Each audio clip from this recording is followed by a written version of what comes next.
말씀 봅니다. 요한복음 4장 23, 24절 중심으로 말씀을 좀 보도록 하겠습니다. 요한복음 4장 23절, 24절 두 말씀 위주로 말씀을 보도록 하겠습니다. 같이 읽겠습니다. 아버지께 참되게 예배하는 자들은 영과 진리로 예배할 때가 오나니 곧 이때라. 아버지께서는 자기에게 이렇게 예배하는 자들을 찾으시느니라. 하나님은 영이시니 예배하는 자가 영과 진리로 예배할지니라. 아멘. 오늘 장면은 사마리아 여인과 예수님과 대화하는 그런 장면입니다. 20절 말씀부터 좀 봐야 내용이 이해할 수 있는데요. 20절 말씀 봅니다. 우리 조상들은 이 산에서 예배하였는데 당신들의 말은 예배할 곳이 예루살렘에 있다 하더이다. 어느 여인이 우물가에서 묻는 거 예수님에게 뭐라고 묻냐면, 우리 조상들은 이 산, 어떤 산이냐면 그리심산, 그 사마리아 지역에 있던 아주 그 북한산과 같은 그런 메인 산입니다. 그들은 거기서 예배하였는데 유대인들은, 이스라엘 사람들은 예루살렘이라고 말을 하는 거예요. 그걸 묻는 거죠. 21절 말씀 보니까 예수께서 이르시되 여자여 내 말을 믿으라. 이 산에서도 말고 예루살렘에서도 말고 너희가 아버지께 예배할 때가 이르니라. 지금 여인은 이 산이에요 저 산이라고 묻고 있는데 예수님께서는 장소 문제가 아니다 라고 답을 하고 있는 것이죠. 22절 말씀 보니까 너희는 알지 못하는 것을 예배하고 우리는 아는 것을 예배하노니 이는 구원이 유대인에게서 남이라. 참 의미심장한 이야기입니다. 알지 못하는 것을 예배한다. 그렇죠? 여러분, 교회 와서 그냥 예배에 동참하는 게 예배가 아니고 우리 중심이 하나님을 향해야 돼요. 생각을 잠깐 해봅니다. 어저께는 우리 그 신혼부부 32 먹은, 나 이제 알았는데 32 먹은 우리 어디 그 신랑, 그리고 또 30대 초반인 신혼부부 집에 가서 예배를 드렸고, 또 끝나고 이렇게 돌아가는 길에 93세가 되신 권사님 댁에서 예배를 드렸어요. 한쪽은 출발하고 있는 부부고 한쪽은 인생을 다 살아오셔서, 최 목사 또한 저 연세까지 살 수 있을까? 근데 너무 고우신 거예요. 얼굴에서 광이 난다는 그 말이, 나 그렇게 늙으면 좋겠어. 얼굴이 하얘셔갖고, 뭐라고 하면 하얀 게 아니라 찍어 바른 게 아니라 발랐다고 하시는데 뭘 발랐겠어요. 그냥 그 주름도 예쁘게 되셔갖고, 최유희 권사님이라고. 그러니까 뭐 우리 꼭 그 딸내미 아들 사위 온 것처럼 막 이것저것 다 끌어내셔갖고 마스크 뭐 마스크 무슨 뭐, 그러니까 있는 거 없는 거 다 끌어주시는 바람에 이거 어떻게 되나 지금 그런 고민이 있는데, 어쨌든 그런 가운데 저녁 두고 가시라고 막 그냥 짜장면 사겠다고 막 그러셔갖고 겨우겨우 이제 말려드리고 오는 길이었습니다. 두 번 예배를 드리면서 참 기뻤어요. 그렇죠? 예배는 우리에게 기쁨을 줍니다. 오늘 이 본문은, 이 여인은 어떤 여인이었냐면 남편을 5명과 헤어지고 6번째 남편과 함께 사는 사람이에요. 삶이 행복했다, 참 복잡하겠다. 여러분, 남편 한 명도 진상 남편을 이게 살기가 쉽지 않은데 6번째 남편을 대할 정도면 어떤 삶이었겠습니까? 모르긴 몰라도 50대에는 같지 않아요. 느낌은 40대 왔다 갔다는 그 연세가 아닐까. 그 연세에 6명 남자를 대할 정도의 삶이었으면 삶이 어떻겠습니까? 삶이 이러면 경제생활은 괜찮았겠네. 낮에 물 들어올 정도면, 낮은 어떤 곳이냐면 예루살렘은 더워서 이스라엘 지역에는 낮에 물 들어가는 문화가 아니에요. 그때 사람 눈을 피해서 몰래 물 들어왔던 여인입니다. 하인들을 부리지 않고 본인이 온 걸 보면은 경제생활도 녹록치 않았다. 남편도 6명 있어서 너무너무 복잡했다. 6번째 남편이니까. 그 여인이 예수님을 우물가에서 딱 만난 장면이에요. 사마리아 여인이라고 우리가 보통 이 본문을 말을 하는데, 사마리아는 어떤 지역이냐면 북이스라엘이, 남유다하고 북이스라엘이 있는데 북이스라엘은 거의 11지파가 모여 살고요. 남유다는 유다 지파와 베냐민 지파 일부하고 한 1.5 지파가 사는 지역이에요. 북이스라엘과 남유다. 그러니까 남한과 북한 비슷한 구조예요. 북이스라엘이 먼저 망하고 남유다가 나중에 망합니다.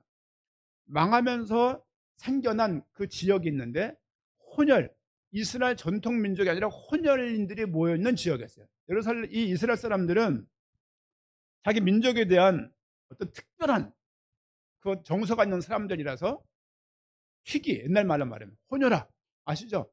옛날에 지금은 안 그렇지만 옛날엔 이상하게 봤거든요. 혼혈하고 안 그러고 뭐라고 불렀다고요? 어른들 알죠? 튀기라고 해요. 튀기. 젊은이들 모를 거예요. 그렇게 불렀어요. 튀기가 지금 뭔지도 모르겠는데 어쨌든 간에 호누라를 조금 비하하고 약간 낮게 보는 문화가 있었습니다. 예루살렘에 있던 이스라엘 민족도 그런 것이죠. 그러니까 차별과 괄시와 박대 속에 살았던 민족이 사마리아 사람들이었어요. 사마리아 사람들은 상종하지 않는 게 예의예요. 예를 들면 직진 가면 2km인데 사마리아 마을이 있어. 돌아가면 20km야. 돌아가는 걸 택하는 민족이 이스라엘 민족입니다. 그만큼 개, 돼지처럼 여겼던 민족이 사마리아 사람들이에요. 그 여인이 예수님과 대화하는 장면인 거예요. 예를 들면 BC 4세기경에 사마리아인들이 세우는 그 성을 이스라엘 사람들이 BC 한 128년경에 그걸 몽창 무너뜨려 버렸어요. 아예 그냥 집 밟아버렸어요. 예수님이 공생애 시작할 때니까 최소한 AD 30년일 거 아닙니까? 그러면 아직 사마리아인들이 이스라엘 사람들은 적자감이 있는 거예요. 그러니까 우리가 중요하게 여기는 이 산에 만들어 놓은 성전을 헐었던 저 인간들, 그런 상황에서 예수님과 만나는 장면이고 그 사마리아 여인이 묻는 거예요.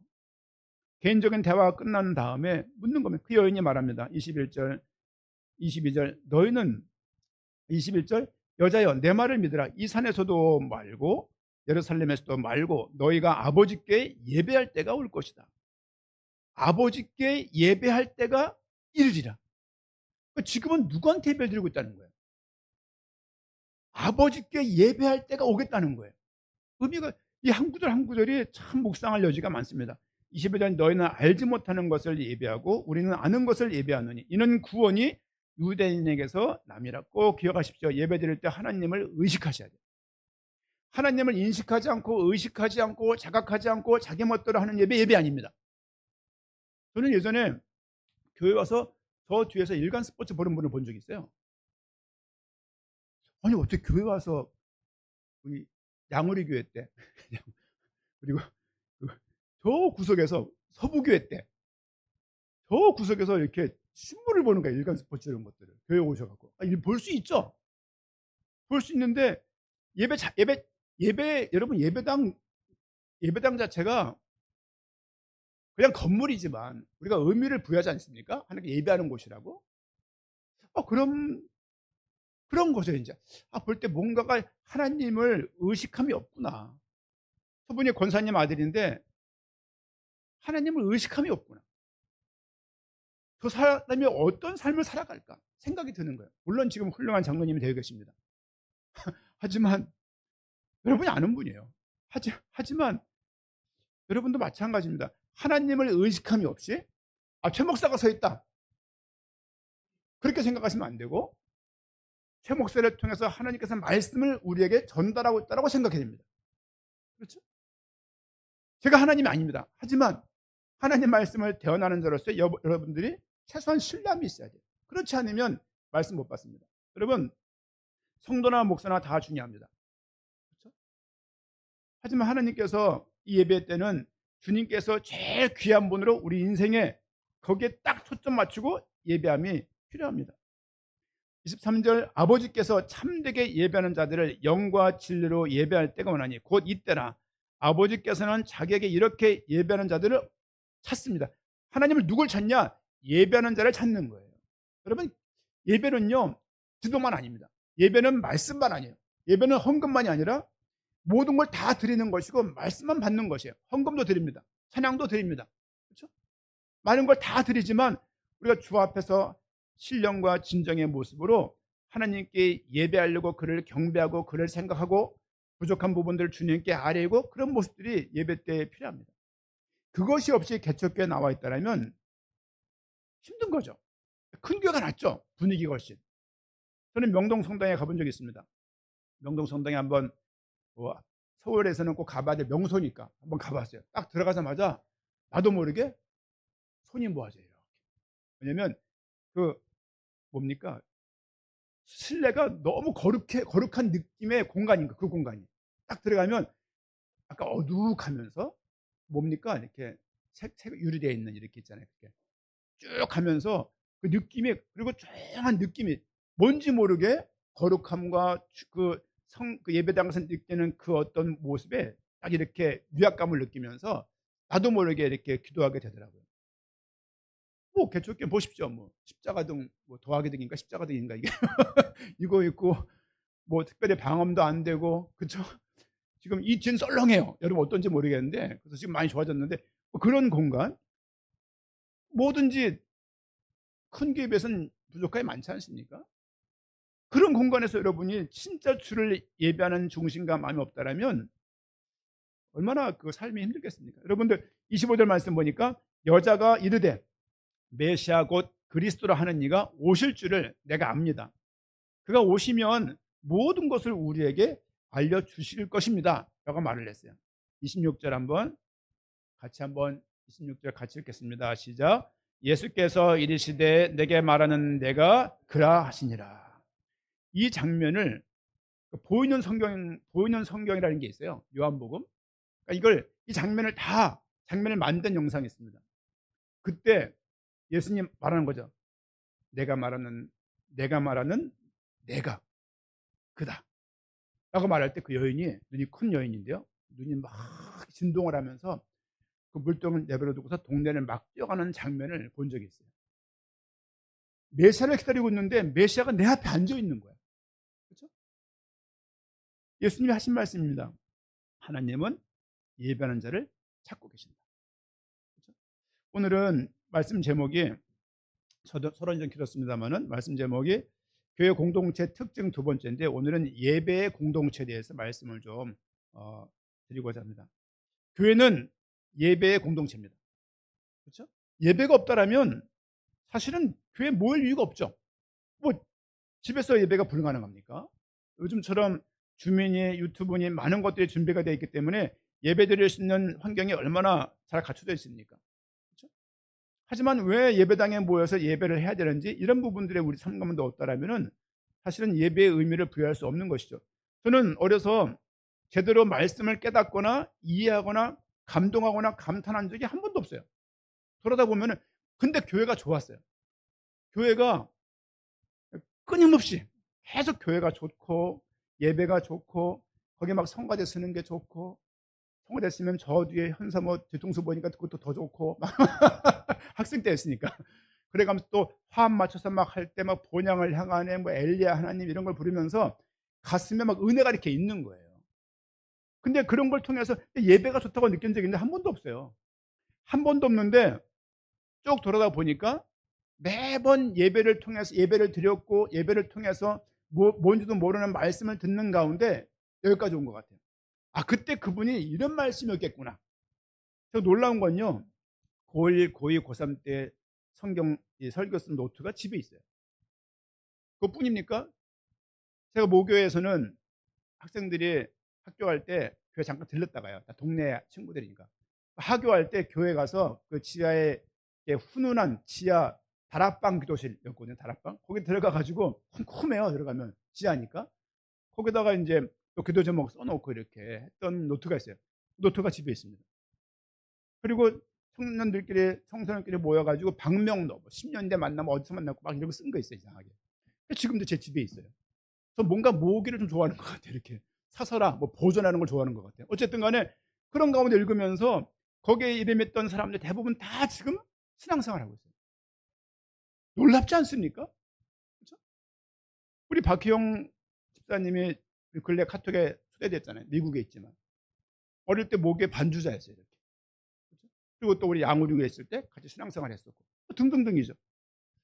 그러면서 계속 이 모든 사람들이 하나로 묶어졌던 그 공통 분모가 뭐냐면 그 예배였습니다. 그럼 예배는 첫 번째로 예배의 대상은 누굽니까? 예배의 대상은 삼위일체 하나님이에요. 하나님께 예배를 드리는 것입니다. 출애굽기 20장 3절 말씀 보니까 나 외에는 다른 신들을 내게 두지 말지니라. 하나님에게만 예배하는 겁니다. 우린 그래서 다른 것을 경배하는 행위를 하지 않습니다. 예를 들면 부모님이 돌아가셔도 절하지 않습니다. 왜냐하면 기도합니다. 왜냐하면 죽은 사람을 향해서 절할 필요는 없는 거죠. 그럼 제가 죽어도 절하지 마십시오. 왜냐하면 옷 벗어놓고 간 거예요. 옷 벗어놓고. 옷에다가 절할 필요는 뭐가 있습니까? 저희 아버님이, 어머니 계시지만 아버님이 돌아가실 때 뭐 이남 일녀거든요. 이제 동식이, 영식이 이름이 좀 퀄리티가 떨어지지만 그 이름 가지고 있는데 형님도 마음이 있겠죠. 근데 제가 제 입장에서는 속을 많이 새기는 것 같아요. 어머니 속을 이렇게. 나중에 식사할 때 물어보세요. 영식이가 속삭였는지 동식이가 속삭였는지. 아마 동식이가 좀 지분이 많을 겁니다. 돌아가시니까 갑자기 제사를 지내야 되는 거예요. 이제 살아계실 때 효도하지. 속은 그렇게 새겨놓고 우선 돌아가시니까 벽제, 돌아가시니까 막 제사 드리겠다 막 그러는 거죠. 어머니가 단칼에 드리지 마. 끝이죠. 이거 부어버려. 이렇게 단체로 부어버리고 어디 뭐 묘도 없어요. 낙골당 없습니다. 그러면서 어머니의 그 한 번의 그 결정이 많은 걸 장하는 거죠. 권사님으로서. 여러분, 나 외엔 다른 신들을 오직 하나님만, 주 너의 하나님께 경배하고 다만 그를 섬기라. 마태복음 4장 10절에 나와 있는데요. 하나님에게만 예배를 드릴 수 있는 것입니다. 그렇죠? 신사참배, 그래서 거부했던 거예요. 그렇죠? 우상숭배, 그래서 거부하는 거예요. 여러분, 젊은이들은 요즘 그런 말을 모를 거예요. 우리 아침에 우리 다은이가 오면서 이번에 교통사고가 난 지 한 달 안 됐는데 자꾸 또 난 거예요. 이제 참 대단하죠. 그러니까 주변 사람들이 이런 말 저런 말 하는 거죠. 뭐 액땜에 따라 할지는 말들. 여러분, 그런 말 하는 거 아닙니다. 그거는 신자가 쓰는 말들이 아니야. 재수 없다, 액땜했다, 삼재다, 아홉수다 이런 말 쓰는 거 아닙니다. 왜냐면 그거 다 유교문에서 그거 다 무속문에서 나오는 거예요. 그런 책이 있습니다. 공자가 죽어야 나라가 산다. 공자가 대한민국에 유교를 물려준 거예요. 좋은 부분이 있습니다. 중국에서도 공자가 그렇게 대우받지 못해요. 한국서 그걸 받아가지고 그것이 우리의 전통 문화인 것만, 문화 아닙니다. 그렇죠? 문화, 그 종교에 또 다른 종교. 그렇죠? 부모는 기본적으로 효도해야죠. 당연한 거죠. 이런 것들을 문화로 딱 묶어서 동방예의지국, 무슨 동방예의지국입니까, 대한민국에. 여러분, 우리가 예배드리는 대상은 하나님입니다. 성부 하나님. 그리고 대상이 누구냐? 예수님께, 성자 하나님께 예배드릴 수 있는 거예요. 그렇죠? 히브리서 1장 6절 말씀 보니까 또 마다들을 이끌어 세상에 다시 들어오게 하실 때에 하나님의 모든 천사가 그에게 경배하게 하셨느니라. 천사들이 예수님을 경배할 정도예요. 이게 무슨 말이냐면 예수님도 하나님이라는 거예요. 예수님도 창조주이면서 예수님은 하나님이시면서 예수님은 영원하신 분이십니다. 성자 하나님. 우리 그분에게 예배를 드립니다. 특별히 예수님을 통해서 구속사역을 통하여서 하나님께 나갈 수 있는 계기가 된 거예요. 그 주님께 감사와 찬양을 드릴 수 있는 것이 예배입니다. 세 번째는 성령 하나님께 예배를 드릴 수 있는 것입니다. 성령 하나님께. 성령도 하나님이시면서 창조주이시면서 그분도 영원하십니다. 요한복음 로마서 8장 26절 말씀, 요한복음 4장 23절 말씀 보니까 아버지께 참되게 예배하는 자들은 영과 진리로 예배할 때가 원하니. 주님께서 우리를 도우시는 거예요. 말할 수 없는 탄식으로 우리를 위하여서 친히 간구하신다는 로마서 8장 26절 말씀처럼 성령께서도 예배를 드리는 그 영혼들을 돕고 예배 가운데 말씀을 깨달을 수 있도록 주님께 기도할 수 있도록 돕는 분 또한 성령님이십니다. 성부 하나님, 성자 하나님, 성령 하나님께서 이 세 분 다 하나님이시면서 창조주이시면서 우리의 구원자이신 거예요. 우리의 예배 대상은 삼위일체 하나님이십니다. 기억하십시오. 하나님이란 얘기는 성부 하나님을 우리가 그냥 대표적으로 쓰는 말이지 성부 하나님 말을 의미하는 말이 아니에요. 이 말에는 성부, 성자, 성령이 다 포함되어 있는 거예요. 우리는 삼위일체 하나님을 믿는 것입니다. 한 분만 믿는, 이것이 한 분이라고 말하는 것이 다니엘슨론이에요. 세 하나님 아니야. 한 사람인데 남편 역할하고 아버지 역할하고 그냥 그래서 목사 역할하는 거예요. 역할만 세 개라고 말하면 안 됩니다. 그분은 세 분이라고요. 세 분. 이해 가시죠? 헷갈리는 말이 있어요. 대화하다 보면은 성령님은 하나님의 영 아니야? 그런 말을 하는 분들이 있어요. 맞는 말인데 어떤 의도로 사용하는 거냐면 하나님의 영이 있어. 그분이 우리에게 영혼이 있잖아요. 하나님의 영이라고 말을 하면서 별도 객체로 여기지 않고 하나님의 영이라고 말하는 분들도 있어요. 말은 맞는데 틀린 얘기예요. 그 얘기가. 왜냐하면 영혼 육이 제가 다 우리는 삼분설을 믿어요. 장로교는 영이 있고 혼이 있고 육이 있다고 믿어요. 복잡한 얘기예요. 어쨌든 간에 영혼 육을 믿습니다. 중요한 것은 뭐냐면 하나님이 성부 하나님이 성자 하나님이 성령 하나님이 각각의 인격을 가지고 존재하신다. 성령 하나님은 에너지가 아니에요. 장풍 쏘면 나가는 게 아니라고요. 성령을 빙자한 나머지 많은 신유 이런 치유를 의도하는 분들이 많은 것 같아요. 수요일 때 말씀을 드렸습니다마는 한번 우리 그 철산동에서 전도하다가 어느 여자 목사님을 만났어요. 가정에서 목회하시는 분이더라고요.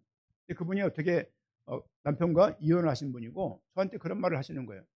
최 목사님, 영적인 거 잘 알아요? 묻는 거죠. 영적인 게 뭔데요? 남편이 지금 SBS 무슨 광고가 나오고 있는데 저 광고를 통해서 본인을 공격하고 있다는 거예요. 무슨 말입니까?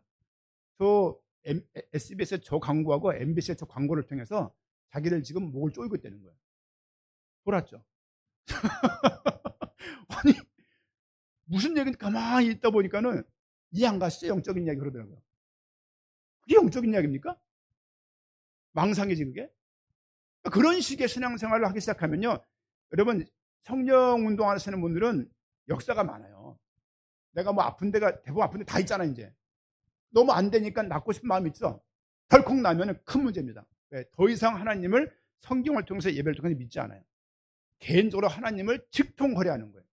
결국 나중에 신앙생활 파탄 납니다. 방언을 해야 구원받은 것 마냥 그렇지 않습니다. 내가 알아들을 수 있는 얘기로 하세요. 알아들을 수 있는 말로 하는 것이 가장 건강한 기도라고 저는 생각하고 있습니다. 두 번째는 예배는 하나님께 영광을 드리는 시간입니다. 예배 대상을 첫 번째 말씀드렸고요. 두 번째는 예배는 하나님께 영광을 드리는 시간이에요. 하나님을 높이고 하나님을 찬양하고 하나님을 거룩하게 여기고 하나님의 사랑을 인정하는 행위가 예배입니다. 29장 시편 29장 2절 말씀 보니까 여호와께 그의 이름에 합당한 영광을 돌리며 거룩한 옷을 입고 여호와께 예배할지어다. 주님께 예배하려는 거예요. 예배라는 단어가 성경에 많이 안 나옵니다. 요한복음에 예배라는 단어가 제일 많이 나와요. 신기하죠? 그렇죠? 예배 대상은 앞에 예수님이 나와 있는 것 같지만 예수님을 통해서 항상 성부 하나님께 나가게 되어 있어요. 그 과정에 역사하시고 돕는 분이 성령 하나님이십니다. 믿음은요, 잘 설명이 안 돼요. 이게 목회자의 어려움이에요. 뭘 물으면 확실히 알고 있고 믿고 있는데 설명하면 설명하는 도중에 나도 헷갈리고 얘도 헷갈리고 그런 일들이 너무 많아요. 그럼에도 불구하고 한평생 하나님을 믿고 살아가는데 아무런 불편함이 없습니다. 신앙을 생활 처음 시작하신 분들은 곰곰이 생각을 해보십시오. 뭐든지 증명이 되고 설명이 돼서 나는 납득하고 믿으면서 살아왔는가? 여러분 이 형광등 빛이 있는데 이 빛 한번 증명해 보세요. 설명해 보시죠. 제가 지금 말씀을 드리고 있는데 들리는 소리를 한번 증명해 보세요. 여러분 증명은 못할 일들이 너무너무 많다고요. 너무너무 많은데 그런 것에 대해서는 의문이 없는데 하나님 믿는 그 부분에 대해서는 설명이 안 되고 납득이 안 되면 때려치는 거죠. 여러분 그러시면 안 됩니다. 여러분 예배 자체가 얼마나 중요한지 어저께 우리 박별 집사 가정에 이렇게 이은재 집사 가정에 신방 갔는데 우리 수장로님이 결혼 40년 차, 41년 차, 이렇게 31년 차, 이렇게 김강일 집사 15년 차, 15년 차, 16년 차, 딱 이렇게 들리겠습니까? 지금 막 신다 죽겠는데 지금 막 너무 좋겠어요 지금. 그러면서 한편으로는 너무 감사, 왜 제가 주례했거든요. 너무 기쁘고 감사하고 너무 뭐랄까 어쩔 주제가 모르겠는 거예요. 막 제가 신이 나가지고 이렇게 왜 작년 결혼 2월 말에 했는데 신방을 이제 간 거예요. 1년 돼 가는데 이제 너무 기쁜 거죠. 그래 결혼 앞선 사람들이 해줄 얘기가 얼마나 많아요. 창조님 말씀에 예배가 얼마나 중요한지를 설명해 주는 거예요. 예배 성공해야 돼. 예배에 주일 성수해야 돼. 아시죠? 주일날 성수형 만나야 되는 거. 성수. 그러니까 주일에 성수하는 것으로 모든 것들이 끝이 나. 이렇게 하시는 말씀이 너무 맞는 말씀이고, 목사가 하면 의뢰과 하는 말이고 설교겠지만 장로님들이, 집사님들이 툭툭 하는 말. 우리 김광렬 집사님도 아이를 늦게 임신했거든요. 6년 만에 임신했나요? 그랬거든요. 얼마나 귀하겠습니까? 본인 말로는 신나게 놀았대요. 신나게 놀고 그 차에 딱 임신을 한 거예요. 얼마나, 그러니까 이게 마음 먹는다고 애가 가져지는 게 아니잖아요. 젊은 청년들 먹는 거 막 먹으면 안 돼. 막 백다방이니 뭐 괜찮나 이런저런 앞에 있는 많은 카페들 정체불명의 것들 맛있다가 막 먹어버리면 나중에, 지금 불임이 얼마나 많습니까? 임신하는 게 그냥 여자니까 임신하는 게 아니라 그게 복이라는 것을 나중에 알게 될 거예요. 적게 아이를 가질 수 있는 것도 하나님이 도우셔야 되는 거예요. 그 아이가 손가락 다 갖고 나오는 것도 이거 봐야 되는 거예요. 그냥 되는 게 아니라 다 하나님께서 우리의 기도를 요구하고 주 앞에 나와서 주를 경배하고 알아갈 것을 매 순간에 많은 것들을 물으시고 요구하시는 것을 알게 될 것입니다. 여러분, 예배는 매 순간마다 하나님께 영광을 드리는 거예요. 하나님의 위대하심을, 하나님의 어떤 경배할 부분들을 하나님 말씀에 순종하면서, 그렇죠? 그분께 합당한 영광을 돌리면서. 여러분, 청년들 교회 나와서 교회 딱 오면 먼저 기도하고 시작하세요. 그렇죠? 뭐 예배당이 아니라 하더라도 식당에도 거기서 기도하시고. 주님께 오늘 예배를 왔습니다. 일주일 동안 이런저런 일들 새벽같이 뛰어나가면서 학업도 하고 학원도 다니고 영어 공부도 하고 운동도 하고 직장도 가고, 그러다가 주 앞에 나와서 주님께 예배합니다. 저에게 오늘 말씀을 주세요. 그러면 이 여인은요, 이렇게 실패한 여인, 이런 상황엔 척박한 여인이 어떤 믿음이 있었냐? 메시아가 온다고 믿고 있었어요. 그러니까 메시아가 오신다는 것은 특별한 내용이 아니라 누구나 다 하나님을 믿는 사람들은 그 당시에 다 알고 있던 문화 같아요. 기독교인들은 다 알고 있는 거예요. 우리도 그 믿음이 필요합니다. 메시아가 반드시 다시 재림하실 것이다. 그렇죠? 이것을 정하면 문제예요. 10월 28일 날 온다. 담임 선교회 이장님처럼 말하면 이단입니다. 그렇죠? 양우리 교회 다닐 때 98년 10월 28일인가요? 연남동에서 그리스도가 예수님 오신다고 한 옷들을 입고서 난리를 부렸어요. 그쪽에서. 그때가 아마 금요일이었을 겁니다. 이렇게. 안 오셨어요? 안 오셔가지고 다 옷 가리고 막 뛰어나가고 막 그랬는데 이걸 시한부 종말론이라고 그래요. 시간을 정해놓는 모든 주요 오심을 딱 정해서 30년 뒤에는, 이런 말도 하지 마세요. 네 기분이라고. 그거는 뭐 날짜 9월 8일을 할지 막 2월 5일을 할지 막 말을 해가면서 그때 올 것처럼 말하는 사람은 다 이단입니다. 주의 오심은 누구도 알 수 없다. 알 수 없는 게 좋은 거예요. 꼭 기억하십시오. 예배는 하나님을 높이고 하나님을 찬양하고 하나님의 거룩하심을 경배하는 그런 시간으로 저 마음속에 딱 자리 잡고 있어야 돼요. 하나님을 바라보는 시간이 돼야 됩니다. 그렇지 않으면 예배 아니라고요. 나는 오늘 뭐 이거 봉사하러 왔어. 나는 뭐 밥하러 왔어. 나는 뭐, 그 역할은 작은 부분, 중요한 것은 하나님께 예배해야 돼요. 예배. 그렇죠? 세 번째는 하나님과의 교제 시간입니다. 예배 공동체는, 예배 대상은 삼위일체 하나님이시고 예배는 하나님께 영광을 드리는 시간이고, 세 번째로 예배는 하나님과 교제하는 시간입니다. 요한복음 4장 24절 본문 말씀 보니까 하나님은 영이시니 예배하는 자가 영과 진리로 예배할지니라. 그렇죠? 모든 것을, 내가 나가서 떵떵거리며 사는 사람이지만 예배당에 와서 주 앞에 모든 걸 내려놓고 주님을 바라보는 거예요. 그렇죠? 무당 앞에서 머리 숙이는 것과 다릅니다. 그렇죠? 여러분, 모르고 믿는 게 미신이에요. 무조건 믿는 게 맹신이고요. 우리는 미신과 맹신의 믿음을 갖고 있는 게 아니라 하나님을 계속 알아간다고요. 그래서 예배 시간에 일정한 행위를 하지 않고 말씀을 전하는 거예요.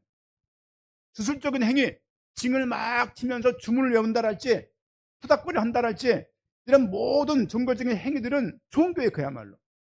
예배는 하나님과 교제하는 시간입니다. 하나님, 한 주간 동안에 인도해 주신 거 감사합니다. 여러분, 사는 게 그냥 사는 게 아니라고요. 하나님의 도우심과 인도하심이 필요하다고요. 예배는 단순한 형식적인 의식이 아니라 하나님께 마음을 열고 하나님께 자신을 드리는 시간입니다. 이게 쌓이는 거예요. 이게. 여러분 결심하세요. 내가 올해 예배는 한 번도 안 빠지겠다. 작은 것 같지만 여러분, 사람이요, 낮에 일하게 되어 있고 몸이 원래, 그리고 안식하게 되어 있어요. 주님도 안식함을 보이셨잖아요. 또 이날을 구별해서 주님께 예배하려고 이날을, 저는 그런 거 있잖아요. 어느 교회 큰 교회들은 예배가 많잖아요. 1부, 2부 이렇게. 오죽하면 주일날 놀러 가겠습니까만은 이해는 해요. 이해는 하지만 그것을 같이 비교하는 거죠. 예배 갈까 제주도 갈까, 이걸 비교하면 안 되고요. 이건 그냥 기본적으로 해치 못한 사정이 있을 때가 있겠지만 딱 떼놓고 이건 그냥 아예 구별해 놓는 거예요. 이 시간은 하나님께 예배하는 시간이다. 이거는 타협이 안 되는 부분으로 있어야 되는 겁니다. 그렇죠? 제가 상담을 배울 때 대학원에서 구세근 목사랑 좀 대화한 적이 있었습니다. 수능, 한양대 수능 논술을 보니까 43,000명씩 와요. 논술을 보러. 그러니까 얼마나 많이 오겠습니까? 그러니까 토요일 날, 주일 날 다 출근을 해야 되는 거예요. 그때 제가 어느 학교 있을 때인데 이게 갈등이 되는 거예요. 전도사로서 할 역할이 있는데 주일 날, 토요일 날 학교 출근해야 되는 거예요. 물론 간독비를 많이 주더라고요. 그, 그 받은 몇만 원을 학교에서 뭘 쓰지 못해요. 다 소모해버리는 비용이기 때문에 간독비를 많이 주더라고요. 너무 좋은 거예요. 너무 좋은데 주일날 예배를 드리는 게 너무, 그 예배 못 드리고 가는 게 너무 불편한 거예요. 이런 것들이. 그러니까 대화를 하다 그분에게 말을 하니까 관둬야죠. 네? 관두라고요? 관두는 게 하나님 뜻이라는 거죠. 그 연예인들이 주일날 공연 있으면요, 연예인 관둬야죠. 대통령이 기독교인인데 큰 국무회를 해야 되고 그런 상황이면요, 대통령 관둬야죠. 이런 식인 거예요. 이제 이런 거 찬성하지 않습니다. 왜? 주일날 교회 안 나온다고 죽냔 말이야. 그런 건 아니지만 저 믿음 속에서 직장을 바꾸는 것은 좋은 것이 아니에요. 왜? 일반 은총과 특별 은총이 있어요. 그럼에도 불구하고 내가 예배를 드려야 되겠다는 그런 좀 마음의 결단이 필요한 거예요. 이 믿음 가지고 있어야 타협이 안 되는 거예요. 여러분, 술 한번 먹어보십시오. 청년들. 끝도 없어요. 나중에.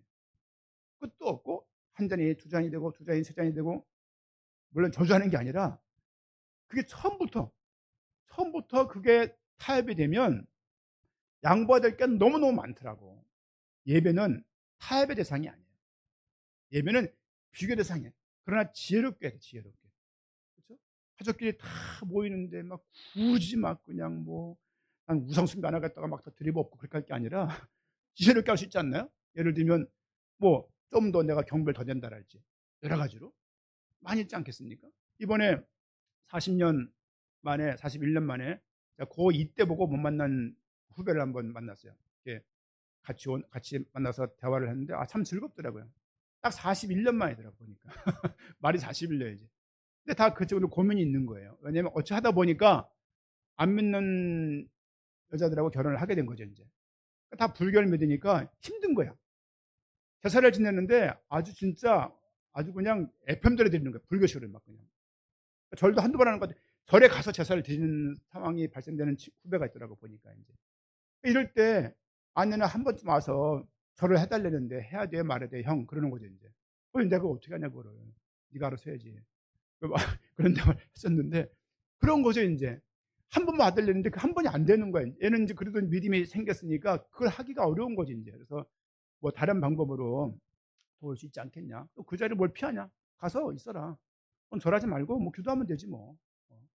뭐 그렇게 할 수 있는 거 아니냐 하면서 또 이런저런 얘기를 나누기도 했습니다. 그렇습니다. 하나님께 타협이 안 되는 부분들은 여러분 삶 가운데 반드시 있어야 돼요. 예배. 그렇죠? 네 번째로 하나님의 예배는 하나님의 말씀을 듣는 자리입니다. 성경을 중심으로 한 하나님의 말씀을 듣고 배우는 시간이에요. 로마서 10장 17절 말씀 보니까 우리는 어떻게 믿음이 자랍니까? 10장 17절, 그러므로 믿음은 들음에서 나며 들음은 그리스도의 말씀으로 말미암았느니라. 말씀을 듣는 가운데 믿음이 자라는 것입니다. 그렇죠? 여러분, 제가 항상 그 고민인 거죠. 말씀을 정말로 어, 준비하고 기도하고 묵상하면서 준비되겠다고 매번 다짐을 하는 거예요. 여러분, 목사가 매일매일 설교 준비하는 것이 그냥 목사니까 할 수 있는 게 아니에요. 나름대로의 싸움이 필요한 거예요. 나름대로의 몸부림이 필요합니다. 이렇게 앉아있으면 충전이 되는 게 아니에요. 성경을 이렇게 들어가지고 이렇게 대고 있으면 충전이 되는 게 아니라고요. 그렇죠? 성경에 손 놓고 있으면 뭐가 느낌 오는 게 아니라고. 자는 가운데 그냥 무슨 막 악몽 꾸다가 스치는 제목 가지고 설교하는 게 아니라고요. 성도들의 모습을 생각하고 우리 교회가 어디를 가고 있으며 우리 교회는 무슨 교회고 나는 이 교회를 왜 시작했으며 등등등의 생각을 하는 가운데 말씀을 보면서 전 좀 빨리 나가고 싶은데 아니다 해서 천천히 쪼개서 새벽부터 시작해서 한 주간 말씀을 일관성 있게 나름대로는 준비를 하고 있습니다. 여러분, 하나님 말씀을 듣는 자리가 예배의 자리입니다. 예배 때 졸지 마세요. 그러려면 여러분 생각 잘 해보세요. 오늘 아침에 왔는데 막 프린터가 안 되지, 또 이번 주에 무슨 마이크 설치했는데요, 유선 마이크 두 개가 또 안 되는 거야. 유빈이 또 기타까지 딱 메고 왔는데 안 되고, 난 또 가서 좀 내가 있으면 또 마음 뺏길까 봐 얼른 들어갔어. 이제 더우니 또 막 그냥 안 되니까 또 왔다 갔다 하고, 다니 계속 뭐 안 된다고 툴툴대고 막 그냥, 그러니까 정신 하나도 없는 거야 이제. 그럴 때 조심해야 돼. 그때 마음 딱 놓치면 그날 예배 계속, 아까 그 놈이 나한테 이렇게 말을 했지. 아까 그 놈 진짜 날 무시한 것 같은데, 여기에 붙잡혔으면 예배 끝입니다. 예배 끝이에요. 또 저도 되게 민감하잖아요. 왜냐면은 우리 대현이가 특종 같이 하재요. 아니야, 아빠 이제 뭐 집중하고 계속 말씀 생각해야 되니까 하자는 거예요. 안 했습니다만은 그런 거죠. 그러다가 뭐가 딱 얽히면요, 그냥 예배가 뭐고, 아우 저는 진짜 교회 저 괜히 나왔어. 그러면요 벌써 많이 뺏긴 거예요. 삶을 통해서 큰 거를 꺾지 말고 이런 걸 싸우라고. 이런 거를 마음을 딱 놓치거나 누가 딱 하나 했는데 그 행동이 거슬려. 이렇게 했는데 나한테 이렇게 한 것 같잖아. 예를 들면 나한테서 이렇게 했나? 나 무시했나? 그러면 손가락 손 들지 마세요. 그냥 이렇게 말만 이렇게 하세요. 그리고 주일날 가만히 웬만하면 말 걸지 마세요. 그냥 가만히 이렇게 예배에 앉아갖고 혼자 말씀 듣고. 왜냐면 교회가 잡아놓으니까는 부딪힐 게 많잖아요. 집이 넓으면요 좀 쾌적하잖아요. 집이 좁으면요 자꾸 부딪혀야 될 길이. 교회도 마찬가지거든요. 여러분, 그거 하나 딱 놓치면 예배고 뭐고 그냥 끝나는 거예요. 그럼 어떻게 온 주일인데, 그렇죠? 그리고 저도 그렇습니다만은 행세하거나 주장하지 마십시오. 왜냐하면 하나님의 교회예요. 하나님의 교회. 그렇죠? 영광의 공동체가 돼야지, 이게 그냥 서로가 그냥 막 그냥 겨우겨우 정식적으로 막 그냥 서로 마음을 이렇게 봐주면서 내가 참지 이렇게 해가면서 그런 게 교회가 아니고, 하나님 말씀을 듣고 주님께 영광을 드리게 나온 자리라는 것을 인식을 하셔야 돼요. 아브라함이 아들을 이삭을 들으러 올라갈 때 종에게 뭐라고 말을 했게요? 예배하고 오겠다 그랬어요. 예배하고 오겠다. 그 예배 자리는 자식을 죽이는 자리예요. 그렇죠? 자식을 죽이는 자리인데 종한테 뭐라고 말하냐? 내가 예배 드리고 다시 올게, 이런 말을 했어요. 예배를 드리고 함께 오겠다는 말을 표현한 걸로 제가 봤습니다. 그러니까 이삭을 드리러 올라가면서 함께 올 줄을 믿었나라는 생각할 정도예요. 여러분, 예배는 타협의 대상이 아닙니다. 우리 청년들 귀하게 여기셔야 돼요. 여러분 삶이 예배 하나가 흐트러지면요 모든 게 다 흐트러져요. 예배 하나가 꼬이면 경험적인 얘기예요. 인생이 다 꼬여요. 꼬이고 하나님께서 이런저런 문제를 주실 때 이 문제 해결을 위해서 기도하지 마시고, 그걸 통해서 결국 하나님이 하실 것인데 하나님을 인식하고 인정하고 자각하는 시간들을, 그 시간을 통해서 그런 시간으로 인도를 받아야 될 것입니다. 마지막으로 예배, 교회 공동체 특징 중에 하나가요, 예배 공동체인데, 우리가 예배는 공동체로 하나가 되는 그런 시간입니다. 고린도전서 12장 27절 말씀 보니까, 만일 한 지체가 고통을 받으면 모든 지체가 함께 고통을 받고, 한 지체가 영광을 얻으면 모든 지체가 함께 즐거워하느니 너희는 그리스도의 몸이요 지체의 각 부분이다. 여러분, 우리는 그리스도의 몸인 거예요. 그렇죠? 이번에 1월 24일 날, 이번 주 금요일인가요? 우리 비치가 간호사 국가고시를 봐요. 잘 보겠죠. 잘 보겠지만 못 볼 수도 있지만 잘 보겠죠. 이럴 때 한번 같이 기도하는 거예요. 그리고 지난주에 우리 그 이상열 집사, 우리 그 뭡니까? 처가 할머니, 뭐라고 그러지? 처할머니인가? 뭐라고 불래? 명칭을. 임정석 집사님의 친할머니가 이렇게 소천하셨어요. 수요일 날.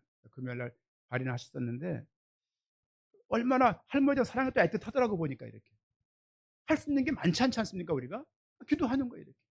기도하고 어쨌든 마음이 흐트러지지 않도록 또 카톡도 보내고 또 기도하다가 생각나면 또 이렇게 보고 같이 있지 않지만 일정을 쭉 생각하면서 지금 발인하는 시간이면 또 같이 또 기도하면서 또 위로를 하고 작은 것 같지만 그렇죠?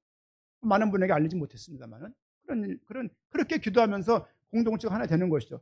하지만 우리는 매번 교회를 통해서 하나임을 우리가 확인하는 것입니다. 고전 10장 16절 17절 말씀 보니까 성찬식에 대해서 성례를 설명하는 내용들인데요. 16절 17절 한번 같이 읽어보겠습니다. 우리가 축복하는 바 축복의 잔은 그리스도의 피에 참여함이 아니며 우리가 떼는 떡은 그리스도의 몸에 참여함이 아니냐. 떡이 하나요 많은 우리가 한 몸이니 이는 우리가 다 한 떡에 참여함이라. 성찬식을 통해서 예배를 통해서 우리가 하나인 것을 확인하는 그런 시간입니다. 시편 95편 6절 말씀 보니까 오라 우리가 굽혀 경배하며 우리를 지으신 여호와 앞에 무릎을 꿇자. 하나님 앞에 탁 내려놓는 거예요. 나이가 들면 들수록 이래야 돼야 돼요. 내가 왕년에 왕년에 뭐 어쩌라고 왕년에 뭐 했는데 도대체. 그렇죠? 시편 99편 9절 말씀 보니까 같이 한번 읽겠습니다. 너희는 여호와 우리의 하나님을 높이고 그 성산에서 예배할지어다. 여호와 우리의 하나님은 거룩하심이로다. 아멘. 아멘. 예배에 성공했다는 그런 마음, 새해를 출발하면서 예배 성공해야지. 그렇죠? 그런 마음을 가지셔야 돼요. 왜? 어렸을 때 생각을 해보게 되면 예배는 빠지지 않았어요. 한 번도 말씀을 우리 김영식 목사님의 그냥 늘 무서웠거든요, 그분이. 막 그냥 하다가 빵 이래가면서 물을 떠는 고기가 뭐 혹시 산다 해도 예수 떠난 심령을 샀었다고 말을 하면서 막 그냥 꽝꽝 칠 때마다 움찔움찔했어요. 그런데 그 뭔지도 모르는 그 말씀들이 내 인생 가운데 쭉 토대가 됐다는 생각들을 지금 하게 돼요. 아, 그렇지.